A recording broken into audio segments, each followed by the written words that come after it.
With her 3 children in tow, Keontae Griffin is visiting a friend who's staying at a local Houston motel. I was already about to get ready to leave, so me and my son, we were standing outside just talking, just goofing off. We had the door wide open, and this guy came up to us. He had a machete in his hand. And he was like, "Do you want to touch it?" So I was like, "No, it's okay, I don't want to touch it." I walked back in the room, and the guy just walks in the room, and he's just like, "I'm looking for my mom, I'm looking for my mom." And my friend, she's like, "Hey, get out of here. What are you doing in here? You don't belong here. Your mom's not in here. Get the hell up out of here." By this time, I noticed that he had a pistol in his pocket. I was just like in complete shock. In the moment, like, couldn't believe like it was just happening. Fearing for the safety of her 3 children, Keontae thinks quick. I'm licensed to carry, so I got my pistol just in case, for protection for my sons. Then he went out the room. He get maybe like 2 to 3 doors down. My friend, she started calling the office. That's when they notified the police. While they were on their way, he just had like a field day just going around the motel, just threatening people, using a machete like a sword or something. Shortly after 2 a.m., Houston PD logs several 911 calls from terrified guests and staff at the motel. As police arrive, the man barricades himself in the room and refuses to communicate with them. The major concern for law enforcement would be he's going to use that gun, either to take his own life or to shoot up the motel room. This person is unpredictable in every way, and we have no idea what's going to happen next. Houston PD arrive on the scene where a man brandishing a gun and a machete has now barricaded himself inside a motel room. In a motel, you have communal walls, so a bullet can easily go through that and kill somebody. But they know where he is. If you don't have to, don't force a confrontation. So around 6:20 a.m., SWAT decides that they're going to deploy a robo-dog, which are really useful and filled with all kinds of technology, listening devices, cameras. They're very agile and mobile. Media outlets flock to the scene to cover the action as it unfolds. So you see Spot, the robo-dog, approach the room. He's able to defeat the little barrier that the man has set up. At this point, the man appears, and he's completely naked. Knowing they've got a live one on their hands, news crews vie for a glimpse of the naked man as he retreats to his motel room. The gentleman grabs the dog, and he drags it in. Spot, the robo-dog, has been taken hostage by a naked man. This is very expensive technology, but Spot's doing his job. He's being the eyes and the ears for the officers on the outside and letting them know exactly what's going on within that motel room. Hoping to catch another glimpse, reporters at the scene camp out with their cameras aimed at the motel room. But the naked dog napper continues to ignore law enforcement attempts at communication. And the standoff stretches on for 8 long hours, all the way through sunrise, until finally... The suspect opens the door to his motel room. He's now wearing shorts, and suddenly he's had enough. He simply drops down to his knees and surrenders to authorities. The man is arrested and identified as 37-year-old Edgin Tavera. He is charged with 3 counts of aggravated assault with a deadly weapon. Spot, the robo-dog, is recovered unharmed. With the scene secured, the SWAT commander recounts the incident on the local news. Human life is more valuable, and we'll put technology at risk any time that allows us to, peacefully conclude a scene like this. I was very much worried because my kids was there. He did put a lot of people in danger, and that was unacceptable. There was certainly the potential for things to go wrong. I have nothing but praise for how the officers handled the situation, bringing it to a successful conclusion. He's getting ready to pass us. Dude is naked.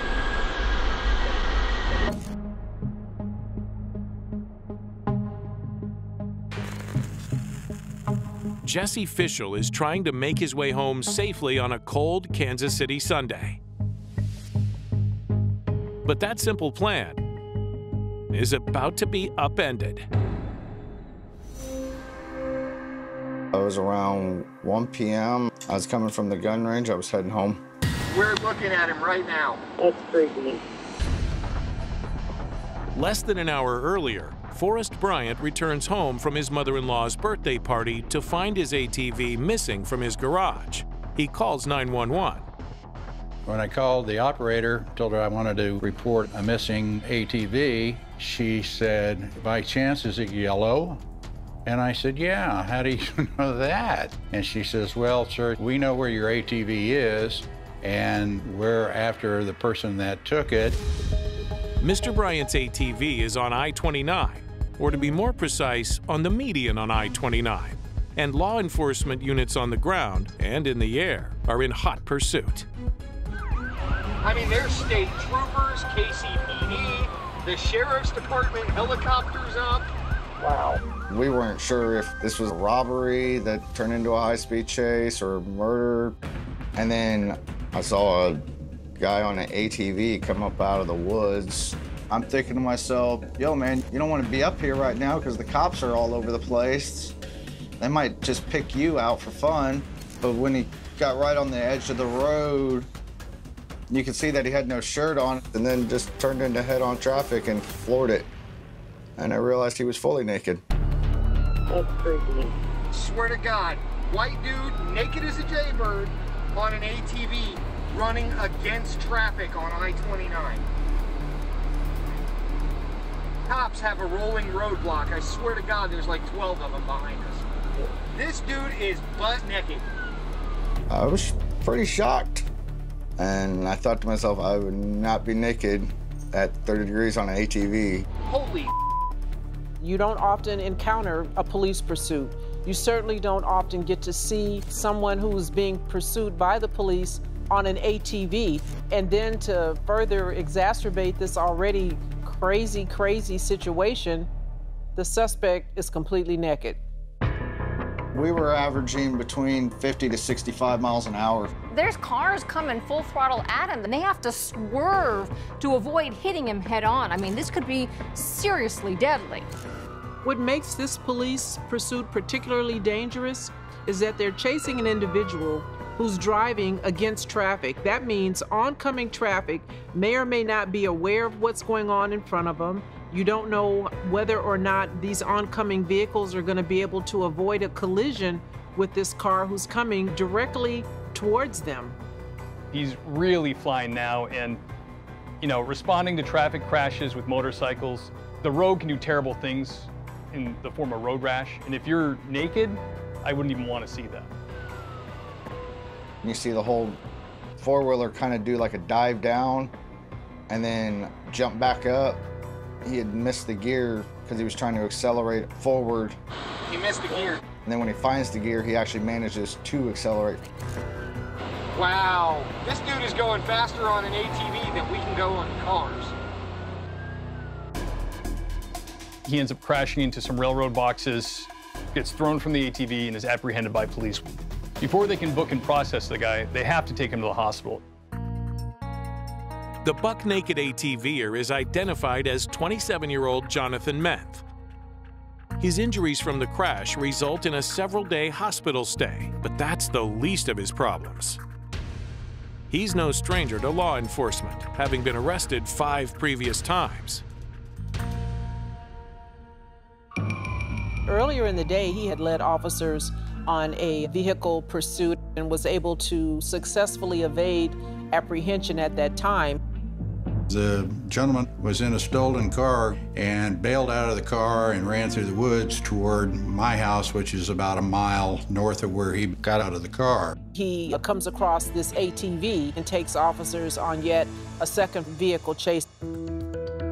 Given the fact that this guy has a criminal past, the victim is really lucky he wasn't home when this perpetrator broke into his property. Who knows what he was capable of?